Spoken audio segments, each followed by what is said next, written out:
तर नमस्कार मंडळी, आज आपण बनवणार आहोत चकली। त्याच्यासाठी आपल्या मिक्सरच्या पॉटमध्ये 2 मिरची आणि थोडासा 4-5 लसूणच्या पाकळ्या बारीक करून घ्यायचा आहे। फ्लेवरसाठी करायचं आहे बघा।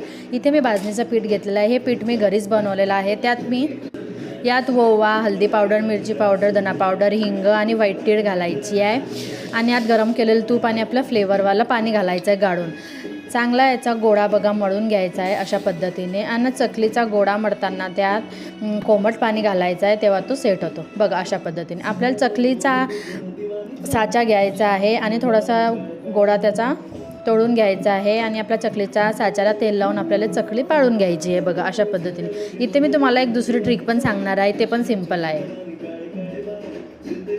असं चॉपरला तेल लावून घ्यायचं आणि असं सरळ चकलीच्या साच्याने पाडून घ्यायची चकली आणि गोल गोल गोल गोल करायचं आणि बघा चकली आपली रेडी आहे। इकडे तेल आपलं गरम झालेलं आहे, त्यात आपण चकली टाकून घेऊया आणि सीमवर ते तळून घेऊया। चकली बघा आपली सुंदर कशी तयार आहे,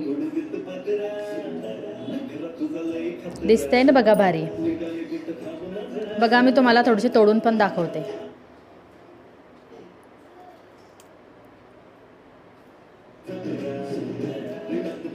आजचा व्हिडिओ कसा वाटला मला कमेंट करून नक्की सांगा। बाय।